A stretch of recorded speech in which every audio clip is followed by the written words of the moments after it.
오늘 하나님께서 저희들에게 주시는 말씀입니다. 창세기 23장 1절에서 11절까지 말씀입니다. 제가 봉독하겠습니다. 사라가 127세를 살았으니 이것이 곧 사라가 누린 햇수라. 사라가 가나안 땅 헤브론 곧 기럇 아르바에서 죽음에 아브라함이 들어가서 사라를 위하여 슬퍼하며 애통하다가 그 시신 앞에서 일어나 나가서 헷 족속에게 말하여 이르되 나는 당신들 중에 나그네요 거루하는 자이니 당신들 중에서 내게 매장할 소유지를 주어 내가 나의 죽은 자를 내 앞에서 내어다가 장사하게 하시오. 헷 족속이 아브라함에게 대답하여 이르되 내 주여 들으소서. 당신은 우리 가운데 있는 하나님이 세우신 지도자시니 우리 묘실 중에서 좋은 것을 택하여 당신의 죽은 자를 장사하소서. 우리 중에서 자기 묘실에 당신의 죽은 자 장사함을 금할 자가 없으리이다.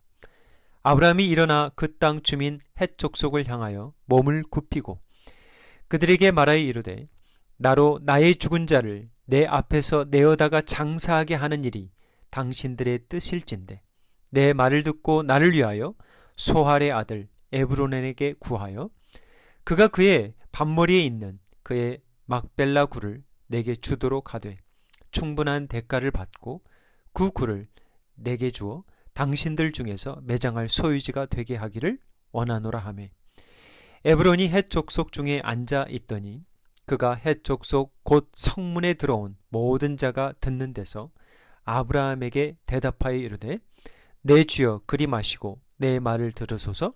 내가 그 밭을 당신에게 드리고 그 속의 굴도 내가 당신에게 드리되 내가 내 동족 앞에서 당신에게 드리오니 당신의 죽은 자를 장사하소서. 아멘. 오늘은 창세기 23장의 말씀을 받도록 하겠습니다. 매주 우리 주은혜가 수요일 저녁이죠. 창세기 말씀으로 성도들과 교제를 나누고 있었는데 그러고 보니까 참 주중에 말씀을 받고 교제를 나누는데 주일날 말씀을 창세기 말씀을 전한 적이 참 오래된 것 같고 그래서 지난주에 말씀 묵상하며 준비하다가 창세기 말씀 우리 성도님들과 함께 나눴으면 좋겠다 그런 마음 하나님이 주셔서 오늘 이렇게 창세기 23장으로 말씀을 전하고 봤습니다. 오늘도 하나님께서 이 창세기 23장의 말씀을 통해서 예비하신 생명의 말씀의 은혜를 주실 줄 믿고 모든 감사와 영광을 올려드리기 원합니다. 오늘 본문은 아브라함의 아내 사라의 죽음에 대한 말씀으로 시작합니다. 1절입니다. 사라가 127세를 살았으니 이것이 곧 사라가 누린 햇수라. 창세기에서 여자의 그 수명을 언급한 것은 이번이 처음이죠. 사실은 처음이자 마지막입니다. 창세기에서만이 아니라 성경 전체에서 여자의 수명을 정확하게 언급한 것은 이번이 처음이자 마지막입니다. 그만큼 하나님께서 중하게 여기셨다라고 생각하면 될 것 같습니다. 의미가 있다. 사라의 인생, 성경은 127세를 누린 사라의 인생을 기록하고 있는데요. 사라의 인생이 창세기 12장에서부터 23장까지 모두 12장에 걸쳐서 소개됩니다. 이렇게 길게 기록한 여인 성경에 없죠. 12장으로 기록된 참 보기 드문 그런 여인입니다. 12장을 통해서 우리가 알 수 있는 사라의 삶 여러 가지가 있겠지만 몇 가지 한번 짚어보면 일단 아브라함이라는 남편을 만나서 결혼하며 살아갑니다. 원래 이 부부는 하나님을 믿지 않았던 자들이었죠. 우상을 섬기는 자들이었는데 어느 날 남편을 통해서 하나님의 부르심을 받습니다. 그때 아브라함 남편의 나이가 75세 그리고 사라 자신의 나이가 65세 10살 차이였는데 어찌 보면 이제 정착해야 할 때 친척과 고향을 두고 떠나야 했습니다. 한 번도 가보지 못한 땅, 지인 한 사람이 없는 땅, 참 머나먼 땅이죠. 갈대아 우르를 떠나서 지금의 이스라엘, 가나안 땅으로 왔던 것이죠. 믿음의 여정입니다. 그리고 25년 후인 90세에 사라는 드디어 약속의 아들인 이삭을 이제 낳게 되죠. 사라 자신도 자신이 아들을 낳을 것이라는 하나님의 약속을 웃어 넘겼을 정도로 사실은 현실적으로 불가능한 일이었죠. 하지만 하나님의 그 약속대로 죽은 자와 같은 사라를 통해서 이삭을 낳게 하십니다. 태를 열고 닫는 것, 생명의 죽음과 이 살아나는 것, 하나님께 있음을 다시 한번 하나님이 알려주시는 것이죠. 이 사라가 믿음의 어머니임을 알 수 있는 대목은 여러 부분이 있겠지만 사실은 오늘 본문 바로 전장 창세기 22장이죠. 22장에서 우리가 볼 수 있는 하나의 모습, 하나님께서 아브라함에게 내가 사랑하는 독자 이삭을 하나님께 드리라고 했을 때 두말 없이 하나님께 드리는 아브라함의 이 결단 가운데 사실은 그 사라의 믿음의 결단도 포함되어 있었겠죠. 아들을 번제로 드리라는 시험은 아브라함만의 시험이 아니었을 겁니다. 분명 어머니 사라의 시험이기도 했겠죠. 이제 그로부터 그때는 22장이 이삭이 몇 살이에요? 한 10대 중반 그 정도 됐겠죠. 그리고 이제 한 15년이 지났을까요? 15년, 20년이 지나서 이제 시간이 흘러 이제 사라가 죽게 됩니다. 사랑하는 성도님 여러분, 하나님이 우리에게 주신 횟수를 누리시기 바랍니다. 우리의 인생의 횟수가 50세가 될지, 아니 30세, 40세, 60세, 70세가 될지, 90세, 100세가 될지 우리는 모르죠. 근데 중요한 것은 그때까지 많이 누리시기 바랍니다. 근데 무엇보다도 중요한 건 말이죠. 믿음으로 마치는 복을 누리시기 바랍니다. 아무리 처음이 좋아도요. 마지막이 참 망가지고 무너지면 참 슬픈 일이 없죠. 믿음으로 시작해서 믿음으로 마치는 그 인생이야말로 그 인생보다 복된 인생이 있겠습니까? 2절입니다. 사라가 가나안 땅 헤브론 곧 기럇 아르바에서 죽음에 아브라함이 들어가서 사라를 위하여 슬퍼하며 애통하다가, 창세기의 저자, 인간의 저자는 모세죠. 이 모세는 믿음의 조상인 사라의 죽음을 기록하면서 먼저는 사라가 묻히게 된 땅 정확하게 밝히고 있습니다. 헤브론이라고 꼭 집어 이야기하죠. 가나안 땅 헤브론, 지금으로 말하면 예루살렘으로부터 남쪽으로 약 30km 떨어진 헤브론을 말합니다. 이 부분에 대해서는 조금 후에 좀 더 자세하게 설명하겠습니다. 2절에서 나누고 싶은 말씀은 아브라함이 사라를 위하여 슬퍼하며 애통하다가 라는 말씀입니다. 아브라함의 삶의 전체를 놓고 보았을 때 아브라함이 이렇게 슬퍼하며 애통했다는 말씀이 거의 찾아볼 수가 없죠. 이 부분이 아마 전부일 겁니다. 아브라함이 살아오면서 이렇게까지 슬퍼하며 애통한 적이 있을까요? 자신의 여종인 그 하갈을 통해서 낳은 이스마엘로 인하여 힘들었을 때, 그때 성경은 뭐라고 그랬냐면 근심했다, 그 정도였어요. 독자인 이삭을 하나님께 드리고자 했을 때도 아브라함은 슬퍼하며 애통한 적이 없었습니다. 왜 아브라함은 슬퍼하며 애통했을까요? 이게 인간의 본능이거든요.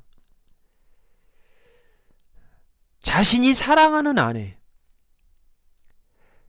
평생 반려자로, 배우자로 자신과 가정을 섬겼던 아내, 이제 더 이상 볼 수가 없거든요. 가정을 지켜주었던 아내, 더 이상 볼 수가 없고 더 이상 잘해주고 싶어도 할 수 없었죠. 사랑하는 아내, 남편, 자식과 같은 가족을 잃은 슬픔만큼 큰 슬픔은 없을 것입니다. 살아가면서 죽을 때까지 잊지 못하는 이들이 바로 가족들이거든요. 자신보다 먼저 죽은 자녀들이 있다면 이 부모들은 평생 마음에 묻고 살아갈 것입니다. 슬픔과 애통하는 자들이 그 어느 때보다 많은 때에 지금 우리가 살아가고 있습니다. 하루의 사망자가 지금 어마어마하잖아요. 사별 그 어느 때보다 흔한 시대에 살아가고 있습니다. 이 팬데믹 시대에 하나님께서 우리에게 원하시는 뜻이 무엇일까요? 많이 있겠지만 로마서 12장 15절의 말씀이 아닌가. 즐거워하는 자들과 함께 즐거워하고 우는 자들과 함께 울라.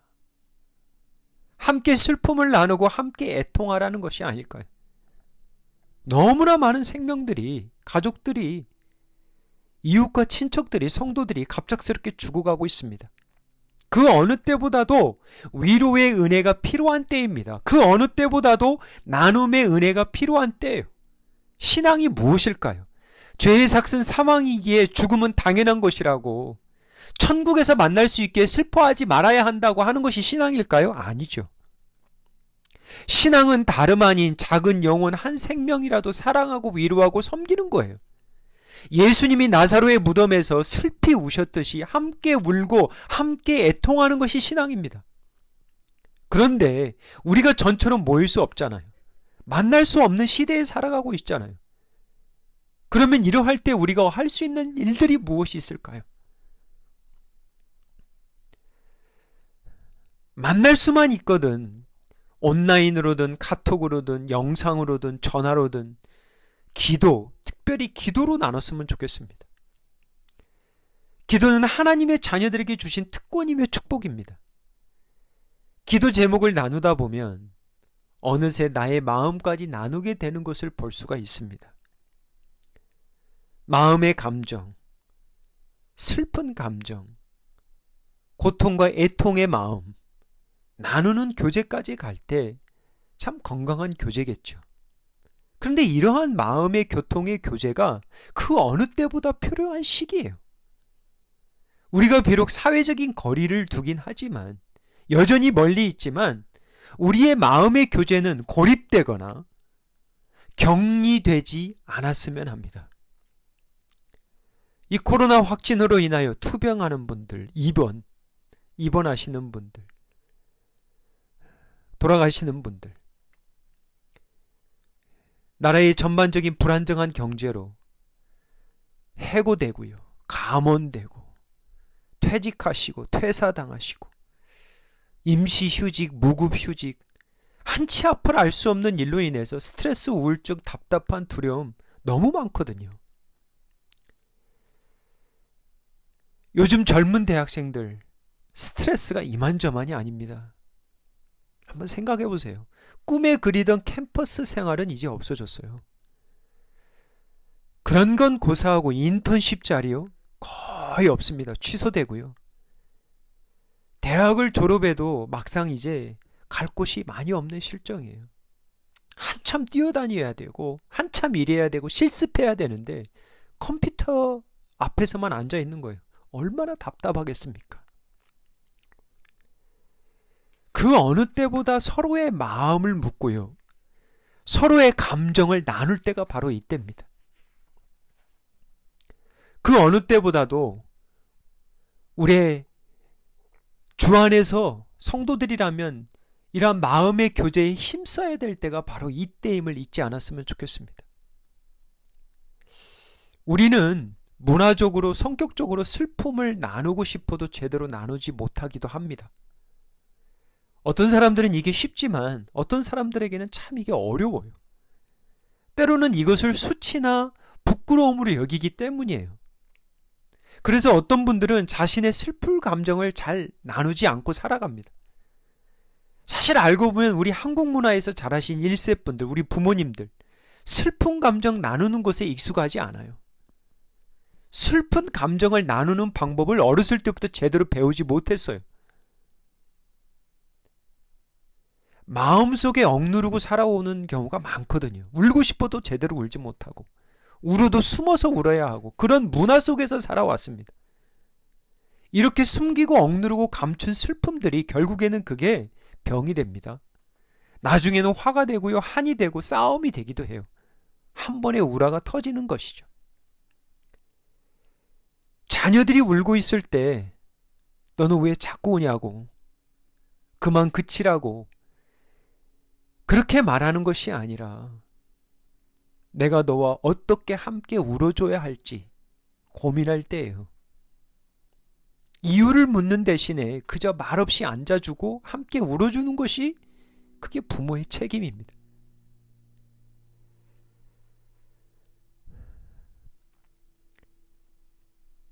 자신의 감정, 자신의 마음을 나누는 일에 좀 더 적극적이었으면 좋겠습니다. 이렇게 하기 위해서는 가족과 더불어 믿음의 가족 공동체가 있어야 되거든요. 건강한.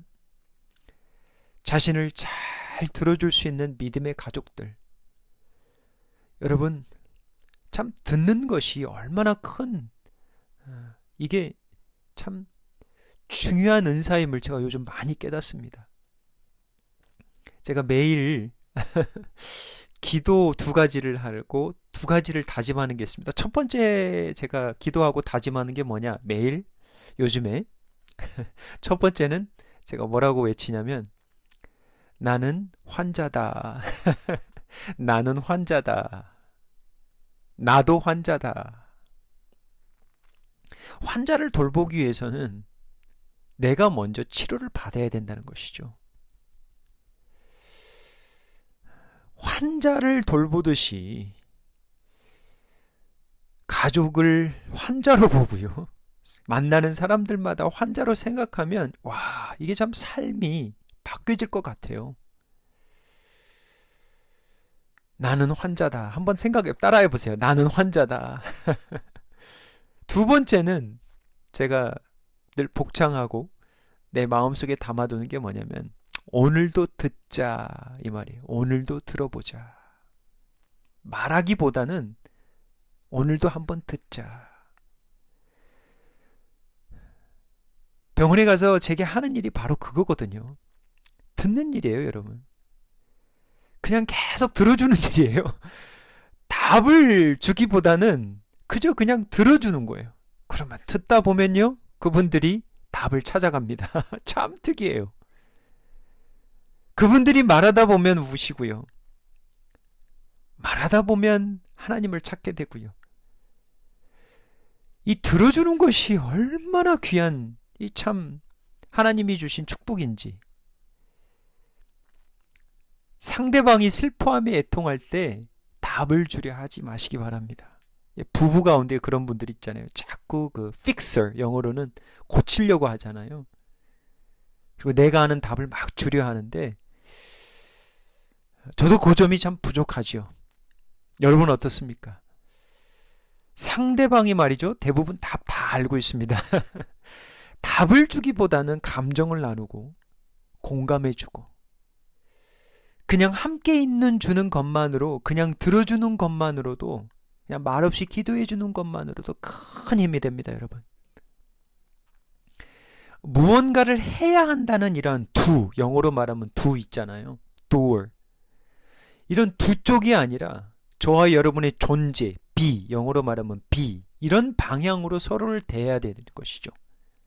저와 여러분의 가족과 자녀들과 지인들에게 우리가 무언가를 꼭 해서만이 위로가 되는 게 아니에요.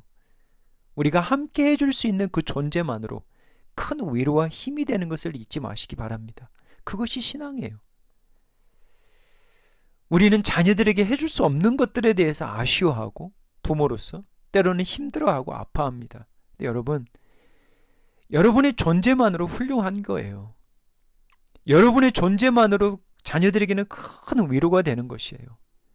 잊지 마시기 바랍니다. 그것이 신앙이고 그것이 하나님이 원하시는 삶이에요. 3절 4절입니다. 그 시신 앞에서 일어나 나가서 헷 족속에게 말하여 이르되 나는 당신들 중에 나그네요. 거류하는 자이니 당신들 중에서 내게 매장할 소유주를 주어 내가 나의 죽은 자를 내 앞에서 내어다가 장사하게 하시오. 아내 사라를 위하여 슬퍼하며 애통하던 아브라함은 이제 아내를 매장할 소유주를 찾아 나섭니다. 사실 창세기 23장은 어떻게 아브라함이 어떻게 아내를 위한 매장지를 얻게 되었는지, 받게 되었는지에 대한 말씀이에요. 성경은 아브라함이 이 매장지 소유 과정에 대해서 아주 자세하게 기록하고 있습니다. 4절을 한번 다시 보시면 아브라함은 그 해쪽 속 사람들에게, 가나안의 그 사람들이죠. 이 사람들에게 뭐라고 자기 자신을 설명하냐면 나는 나그네요, 거류하는 자다. 영어로 읽어보면 이래요. I am an alien and a stranger among you. 이해되시죠? 외국인이다, 나그네다, 낯선 사람이다, 잠시 머무는 자다. 아브라함은 갈대아 우르에서 떠나서 이곳 가나안 땅으로 온 이민자입니다. 근데 아브라함은 한마디로 말하면 사실은 아직까지도 외국인이에요. 그래서 자신을 나그네요, 거류자라고 부르고 있었던 거예요.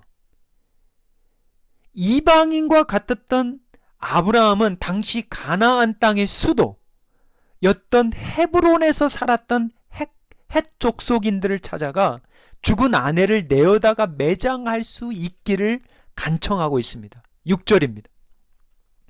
헷 족속 사람들이 아브라함에게 이렇게 대답하죠. 내 주여 들으소서. 당신은 우리 가운데 있는 하나님이 세우신 지도자이시니 우리 묘실 중에서 좋은 곳을 택하여 당신의 죽은 자를 장사하소서. 우리 중에서 자기 묘실에 당신의 죽은 자 장사함을 금할 자가 없으리이다. 당시 고대 관습을 알 수 있는 대목인데요. 그러니까 아브라함은 BC 2000년 사람이거든요. 주전 2000년. 그러니까 지금으로 말하면 4000년 전 사람이거든요. 그러니까 당시 고대 관습을 알 수 있는 이런 대목인데 죽은 자의 매장을 굉장히 중요하게 여기고 있는 것을 우리가 알 수 있고요. 매장을 하기 위해서는 묘실들이 필요했는데 이방인이었던 아브라함은 가나안 사람들의 허락을 받아야 매장을 할 수 있었다라는 것도 우리가 추측할 수 있고, 그들이 금하면 매장도 그 땅에서 할 수 없었구나, 그런 것도 우리가 짐작할 수 있겠습니다.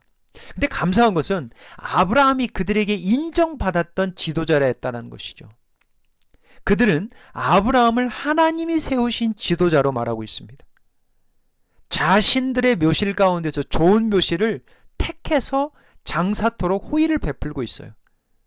여러분, 신앙은 관계입니다. 신앙은 혼자가 아니에요. 신앙은 삶이며 이웃과의 관계입니다. 8절 9절입니다. 아브라함은 이제 구체적으로 헷족 속 사람들의 지도자에게 허락을 받고자 합니다. 그들에게 말하여 이르되 나로 나의 죽은 자를 내 앞에서 내어다가 장사하게 하는 일이 당신들의 뜻일진데 내 말을 듣고 나를 위하여 소알의 아들 에브론에게 구하여. 9절입니다.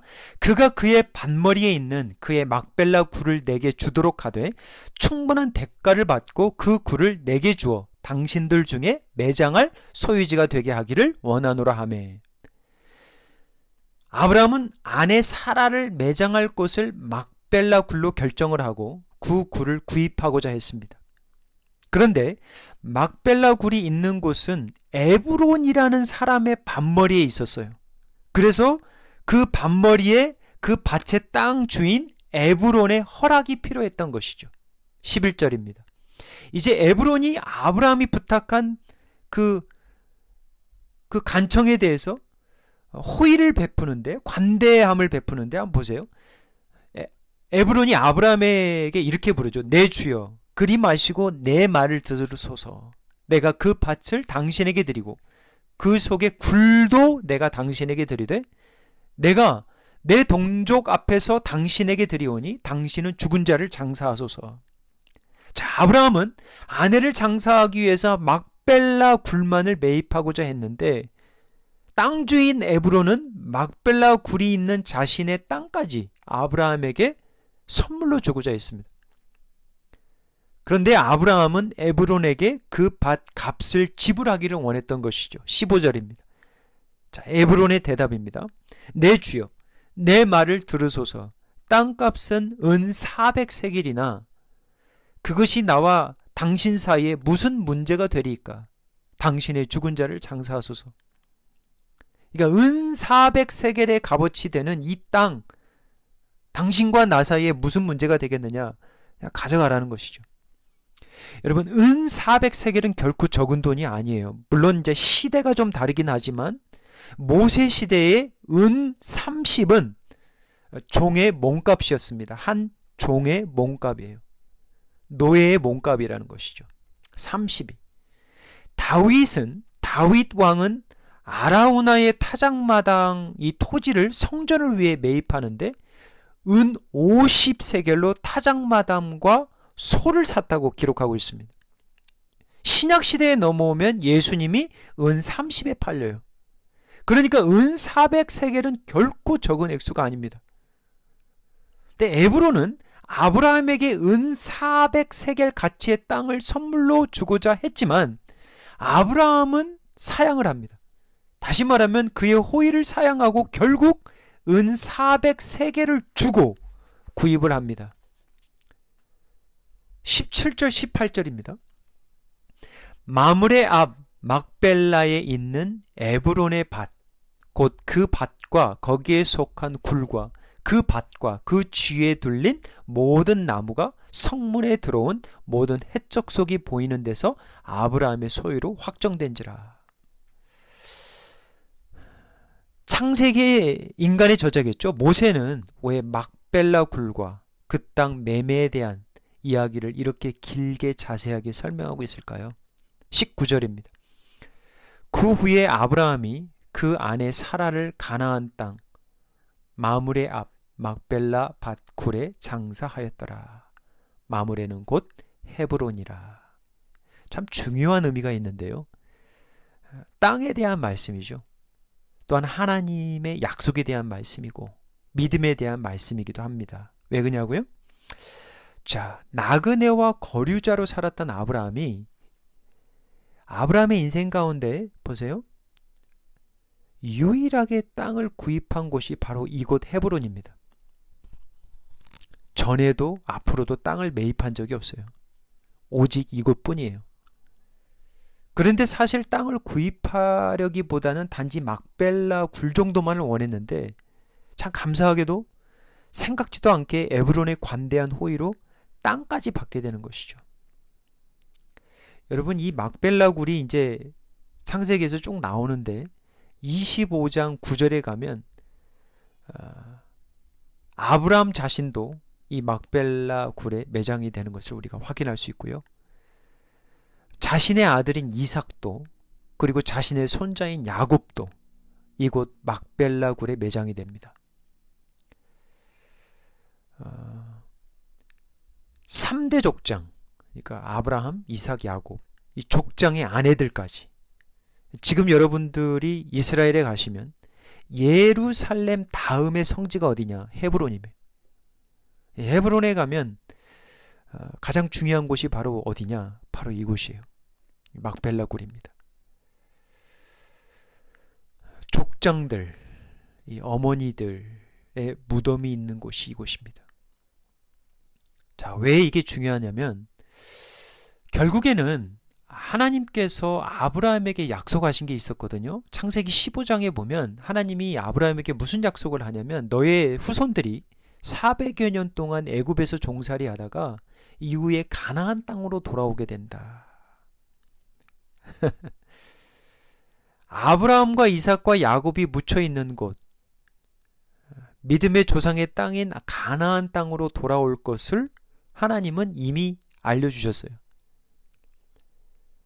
아브라함이 이런 믿음으로 준비한 것일까요? 이 땅을 400년의 앞을 바라보면서 자신들이 돌아올 땅을 미리 준비한 것일까요? 하나님의 관점에서 보면 헤브론의 땅 이 밭 구입하는 것은 절대 우연이 아닙니다. 바로 전장에서 하나님이 이삭을 대신할 순양을 준비하신 것처럼 하나님의 백성들이 400여 년 후에 돌아올 땅을 준비해 두신 것이죠. 막벨라 굴만을 사고자 했던 아브라함에게 헤브론 땅을 주신 하나님의 섭리를 우리가 볼 수 있습니다. 우리 사랑하는 성도님 여러분, 우리가 잘 아는 로마서 8장 28절 다시 한번 마음에 새기기 원합니다. 우리가 알거니와 하나님을 사랑하는 자, 곧 그의 뜻대로 부르심을 입은 자들에게는 모든 것이 합력하여 선을 이루니라. 아멘. 하나님은 살아계십니다. 하나님은 모든 사람을 선으로 인도한다고 하지 않으셨어요. 하나님은 하나님을 사랑하는 자들을 선으로 인도하신다고 하셨습니다. 하나님은 모든 것을 합력하여 선을 이루신다고 하셨어요. 하나님을 사랑하는 자들에게 모든 것이 선으로 인도됩니다. 하나님을 사랑하는 자들에게는 모든 것을 합력하여 선으로 인도하시는 하나님이 살아계심을 믿으시기 바랍니다. 시편 30편 11절입니다. 시편 30편 11절. 다윗의 믿음이 저와 여러분의 믿음, 다윗의 고백이 저와 여러분의 고백이 되기를 바랍니다. 주께서 나의 슬픔이 변하여 내게 춤이 되게 하시며 나의 베옷을 벗기고 기쁨으로 띠띠우셨나이다. 우리가 주 안에서 슬퍼한다면, 우리가 주 안에서 그 슬픔이 회개든 통회함이든 애통함이든 나의 연약함으로 나의 죄악으로 인함이든 나의 사랑한 자를 잃은 것이든 우리가 주 안에서 슬퍼한다면 주님이 우리의 슬픔을 변하여 춤이 되게 하실 것을 믿으시기 바랍니다. 하나님은 반드시 합력하여 하나님의 사랑하는 자들을 선으로 인도하십니다. 우리의 베옷을 벗기시고 기쁨으로 띠띠우실 것임을 믿으시기 바랍니다. 말씀을 맺습니다. 2020년 이제 얼마 남지 않았습니다. 우리 모두가 새해 2021년을 볼 수 있다고 장담할 수 없습니다. 사별이든 이별이든 고별이든 사랑하는 가족들과 성도들과 헤어질 때가 분명히 찾아옵니다. 그때가 어느 때일지 몰라요. 올해일 수도 있고 내년일 수도 있습니다. 우리가 이 땅에서 분명 매장되고 묻힐 때가 올 것입니다. 그때 함께 울고 함께 슬퍼해 줄 수 있는 은혜를 간구합니다. 서로의 슬픔과 아픔을 나눌 때 하나님이 치유하시고 역사하십니다. 하나님이 우리의 슬픔과 아픔 가운데에서 반드시 선으로 인도하심을 믿으시기 바랍니다. 여호와 이레 에브론을 준비하시고 여호와 이레 막벨라 굴뿐만 아니라 땅까지 준비하시는 그 여호와 이레 하나님을 오늘 붙드시기 바랍니다. 우리의 베옷을 벗기시고 기쁨의 띠로 띠띠우실 것을 믿으시기 바랍니다. 무엇보다도 우리가 잊지 말아야 할 것, 성경이 궁극적으로 말하고자 하는 땅, 영원한 땅, 약속의 땅, 예수님이 예비하신다고 준비하신다고 하시는 그 천국이 있음을 잊지 마시기 바랍니다. 하나님은 하나님을 사랑하는 자들에게 막벨라 굴이 아닌 슬픔이 없고 아픔이 없고 죽음이 없고 오직 기쁨과 위로와 안식과 평강의 땅, 그 땅을 준비해 주실 것입니다. 하나님의 아들 독생자 예수 그리스도의 십자가의 보혈과 사망 권세에 이기시고 부활하신 그 능력으로 말미암아 저와 여러분 모두 입성하는 구원의 은혜를 간구합니다. 기도하겠습니다. 아버지 하나님, 오늘도 생명의 말씀으로 저희들을 먹여주시고 말씀하여 주시니 감사합니다. 함께 슬퍼하며 울어줄 수 있는 그러한 자들로 세워 주시옵소서. 여호와 이레 하나님께서 하나님을 사랑하는 자들에게 늘 합력하여 선으로 인도하심을 믿고 살아가는 은혜를 허락하여 주옵소서. 영원한 땅, 안식의 땅에 소망을 가지고 살아가는 복된 믿음의 소망의 은혜를 허락하여 주옵소서. 예수님의 이름으로 기도하옵나이다. 아멘.